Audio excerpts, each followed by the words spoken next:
have this nerdy interest in how other people in other countries work.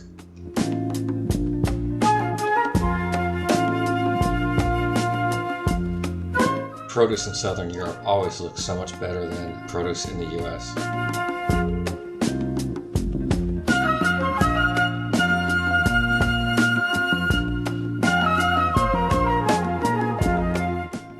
Some random dude out walking his board.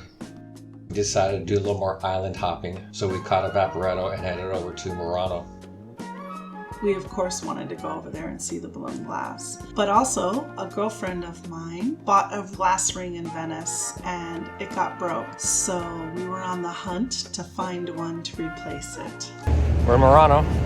We are. Got a little map. A hotel concierge has us going to a specific thing, give us a ticket so we can watch. I think we're going there.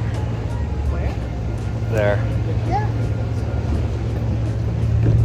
It seems wherever you look on Murano, you can see glass mosaics.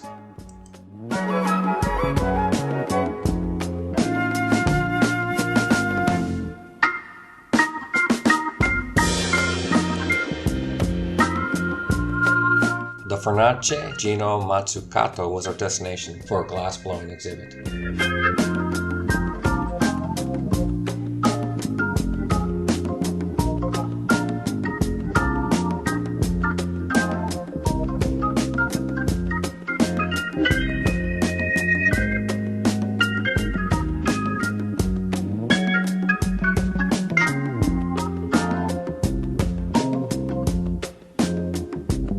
Despite my general lack of interest in blown glass, I found this showroom to be fascinating.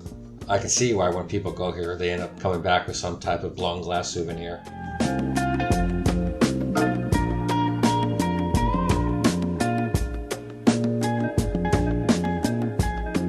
That's it.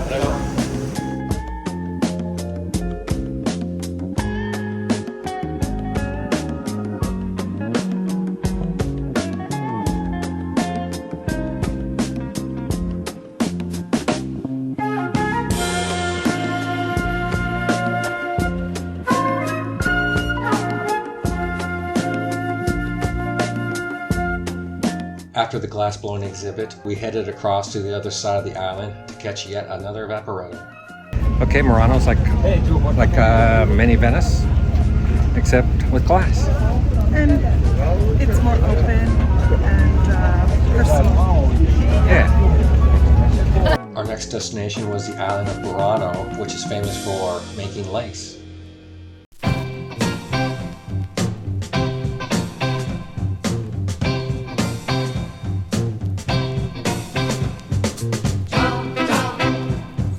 We made it to Burano. We made it to Burano. Let's go get lost. Super cute.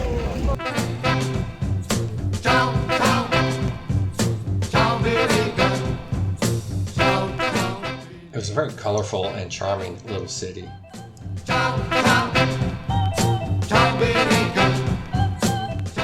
It was lunchtime, so we decided to get something to eat, and we picked this restaurant right here, Riva Rosa Ristorante.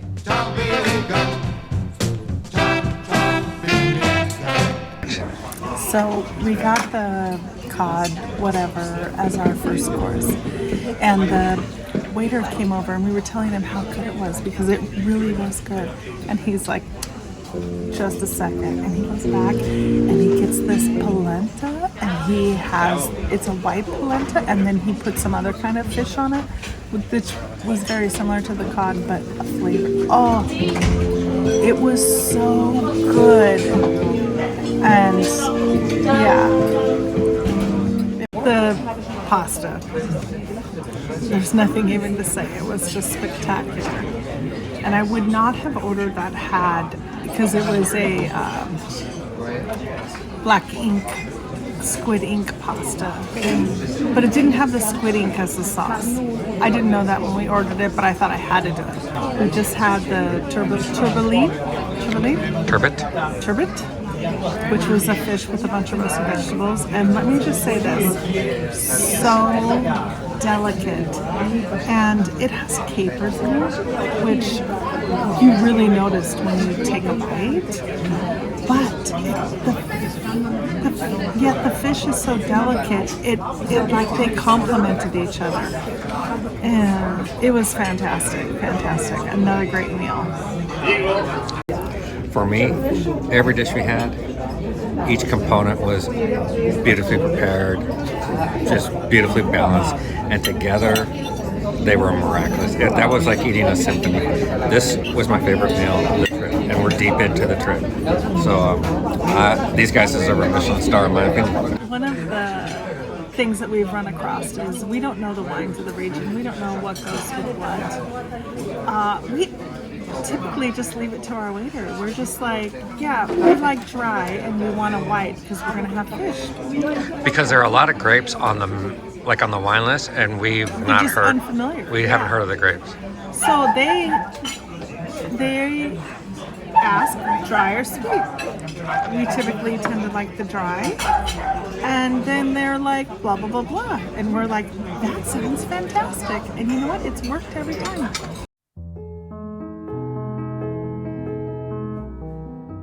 With once again full bellies, we left our restaurant and wandered to the city and just really took in how pretty it is.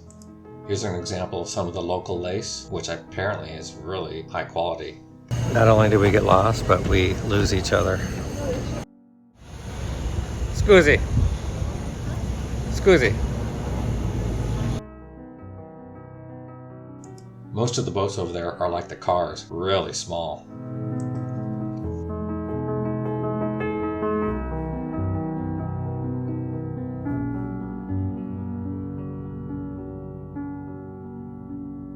We headed back to the island of Venice. Well, that was a day. It was. Now we're back in Venice. We need to be in Venice. I'm ready for some Venice tourist stuff. Yeah, tomorrow's pure Venice.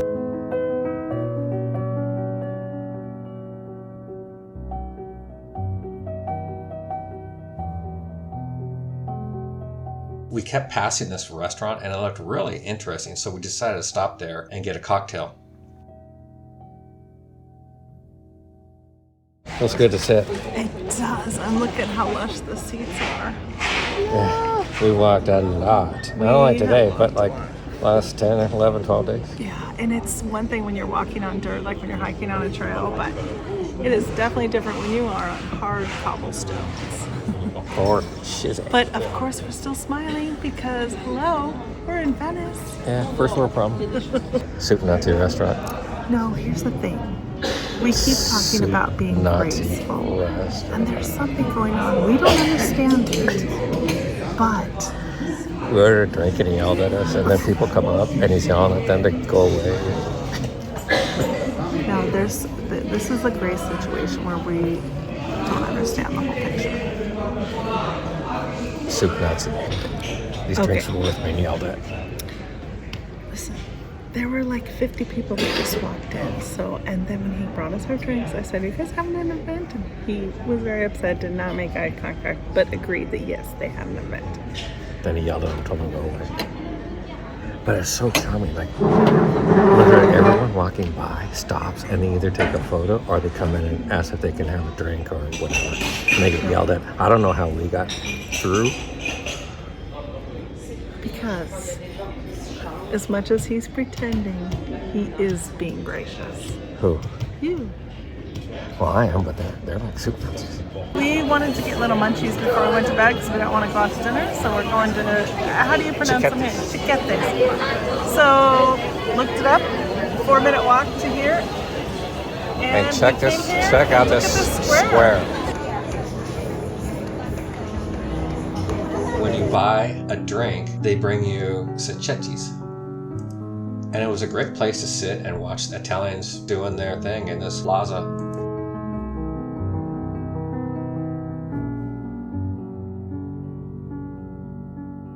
These round structures are cisterns. I don't believe they're used anymore, but back in the day, that's where they would store their water.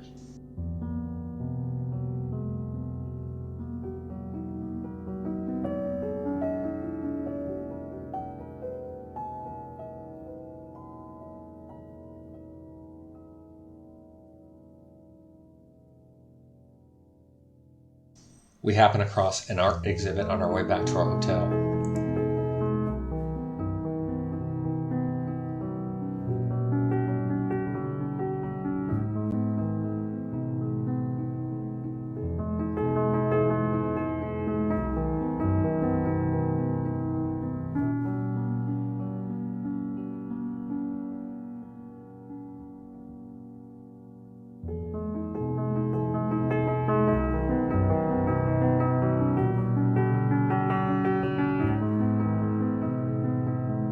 And we finished off our evening with another slice of pizza.